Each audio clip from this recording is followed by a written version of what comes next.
Hi guys, welcome back to my channel. Back in June or July, I can't really remember the month, at WWDC, Apple announced that the iPad was going to get its own version of iOS called iPadOS.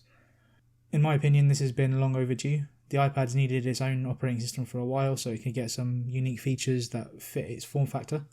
And it's now going to be launched on the 24th of September, which could be tomorrow, depends when I get this video out. So I'm just going to do a quick run through of what to expect and my top 5 features, and a few little things that I don't like either. So I've been using iPadOS for about a day, so I'll just get my iPad up here.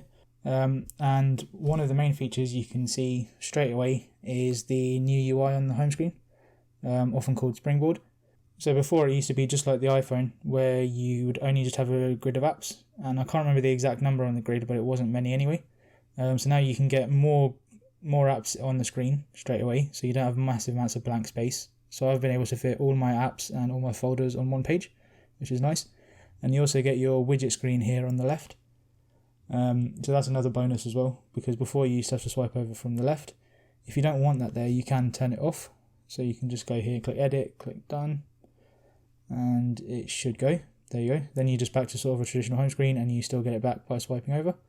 But I like to keep it on because it's just a better use of space in my opinion. So like I've got my files there, my Harmony remote, and also my Hue light, so I can turn my lights on and off quite quickly from there. Other than that, the Springboard is not massively changed. You can fit more icons in the dock as well, which is nice, and that's actually really useful for some of the new multitasking stuff. So speaking of the new multitasking, a few iOS versions ago, Apple did introduce sort of split screen multitasking. So that would be where you take, let's say, Safari, and let's try BBC Sport, and have them side by side.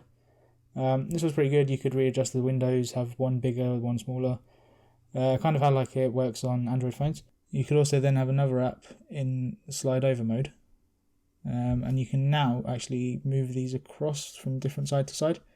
And the cool thing is you can actually have more than one app in that slide over mode. So let's get Tweetbot as well.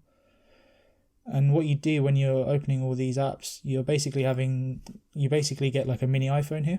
So you've got your gesture bar at the bottom to quickly flick through those multiple apps. You can also then close them from that, which is something you couldn't do before. I don't think you'd have to sort of use the traditional multitasking thing, but that's quite handy. So then you've got those apps. So you could have a few smaller apps like Twitter, Facebook, for example, just stored up there for when you just quickly want to browse. Another thing you can do, which is new, so you've got Safari here and BBC Sport here, but you can now open multiple instances of the same app. So you can see now I've got 2 Safari windows side by side. So let's just search for Twitter, for example. So yeah, now I've got 2 Safari windows side by side. That's pretty nice because you couldn't do that before. So you could only have different apps side by side. Being able to have the same app side by side opens up a lot more opportunities to do a lot more work like you would traditionally on a normal computer. So that's pretty nice in the new multitasking. The gestures are a little buggy. I don't know if you noticed, I've struggled a few times to open them up. But you do get used to them after a while, and I do think that's just maybe an iOS 13 thing. Maybe that'll smoothen itself out once it becomes fully public, because obviously this is a beta. Okay, so another feature that I like that's really cool is actually one that they used to have on the iPad back in the day, but they got rid of. And it's a split keyboard. So normally if you're using the iPad in landscape, you can see it's quite hard to reach the middle of the display. So what you can do now with a quite easy gesture is you just pull the keyboard apart. And this is something, I don't know why they ever got rid of it, because it was really handy. So now it's really easy to just type holding it in landscape. And you can just as easily as you pulled it apart, you can put it back together. There's a way to make it a floating keyboard as well. You pinch out. So when you pinch out, you can then now just have a floating keyboard moving around.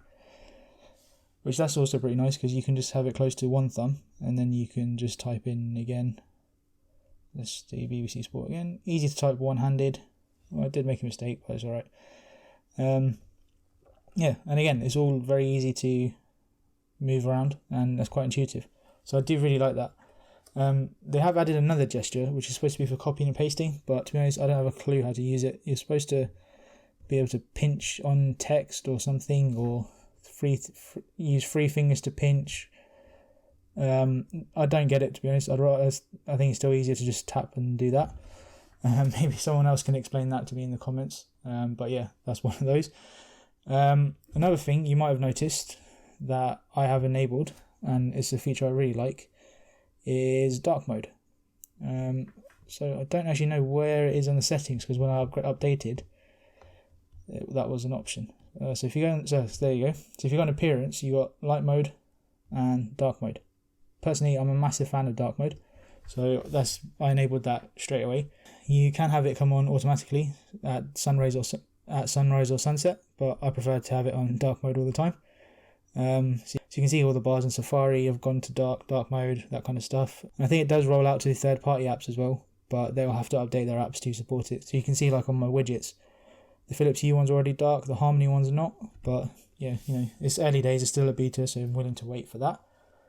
I'm surprised it took them so long to add dark mode, to be honest, but it's here. That's not really a feature that's exclusive to iPad OS. That will be on iOS as well, but it's nice to have.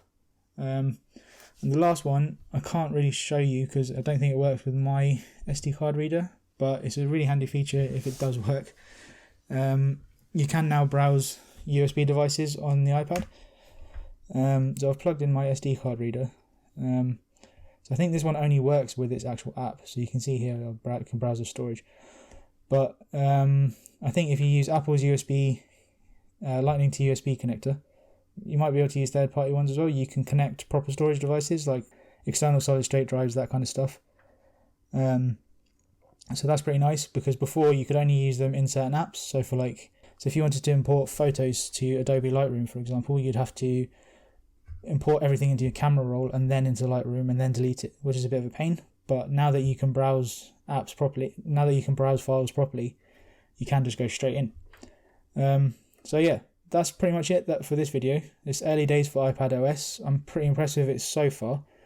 Hopefully now that Apple has broken it away from the phone, they'll add more unique features to the iPad. There are more features that it can do, but they're mainly for the newer iPads with the iPad Pencil. So I can't really show that.